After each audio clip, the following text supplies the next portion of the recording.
Guys, bumili nga pala tayo ng bituka ng manok, guys. Okay, sa lahat po ng mga gustong bumili, okay, dito lang yan kay Jonard. Okay, 120 isang kilo. Bukod dyan, guys, kagandahan dito, malinis na. At ito, lalabas ko nga pala yung Facebook niya sa screen. So, pakichat nyo na lang siya, guys. Ayan yung... Guys, napakuluan na nga pala natin tong bituka. So, nilagyan natin ng luya, laurel, paminta. Siyempre, siguradong wala nang lansa. Tara, so ready na yung mga sangkap. Okay, let's go. Okay, adobo na natin to kasi naantay na tayo ng kumparing ero na natin. So, ito pagluluto ko siya ng favorite niyang pulutan, okay? So, gisa-gisa lang natin yung bawang at sibuyas. Then, lagay na rin natin yung siling labuyo.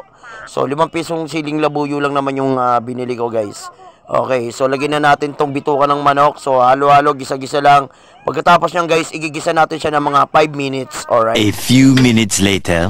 Pagkatapos nga pala natin siyang igisa, guys, okay, eto na. Halo-haloin lang natin ulit. At ilalagay na nga rin natin, syempre, yung sangkap. Okay, tulad ng toyo. Lagyan na rin natin ng oyster sauce para mas masarap. Okay, at lagyan na rin natin ng pamintang pino. Okay, lagyan na rin natin ng bechin. At syempre, hindi pwedeng mawala yung suka. Okay, yun, alright. So, ngayon lalagyan na natin ng sabat. Pakukuluan natin at lulutuin natin to ng mga 30 o 40 minutes, guys. Okay, siguradong luto na to. A few minutes later. Siyempre, after 40 minutes, ayan, okay. So, ito, kikita nyo na yung resulta. So, ito ay paluto na nga, guys. Okay, paluto na to, guys. So, ayan, okay. Nakita nyo naman, pakikita ko medyo tuyot na yung sabaw, oh. So, yun nga, guys, luto na yung bituka natin. Lagyan natin, dala natin ng pulutan si Paring Hero. Tama na ba ito? Anong ganito kalaki? Oo.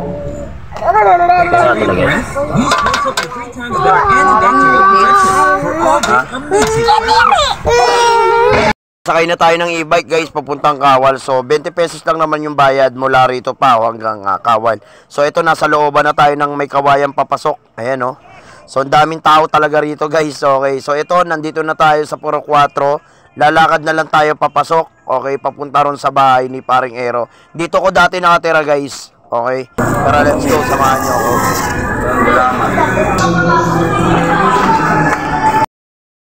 Lapit na tayo, guys. Dito na tayo sa iskinita nila Paring Hero. Dito ko dati nakatira, guys. Sa Kawal, tabing ilog, Purok 5. Tayo, lakad tayo rito. Konti na lang. Ay, kiraan. Tapar, punta ko lang sa Hero. Pulis makatayo.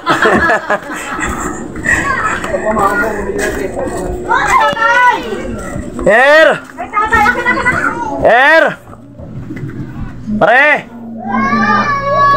Tayo rito. Ayan, dito rin sa loob. Dito siya sa taas. Dito tayo, guys. Dilim. Gandang tanghali po. Kiraan lang po.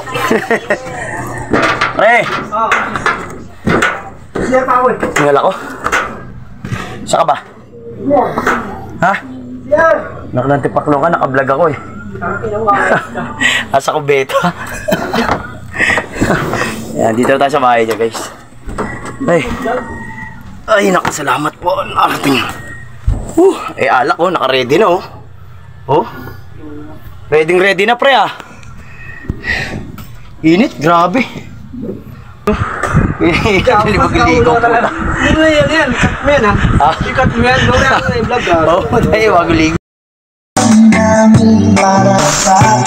Pero, shoutout pre. Happy birthday pare. Pare, happy birthday. Shout muna tayo. Kay Parehero muna to. Kahit sino ka pa, basta mahal ka. Sarap pulutan namin, guys, niluto ko. Bituka ng manok. Ready tayo. Wala daw po Red Doors. Wala Red Doors. Ay, kaya Bugrong oh. Kaya Bugrong oh. Shoutout kaya Bugrong. Kaya Bugrong. Shoutout muna. Yo. Yo, shoutout muna kaya Bugrong. Kami muna kaya Bugrong. Kami muna. Yo. Kaya Bugrong.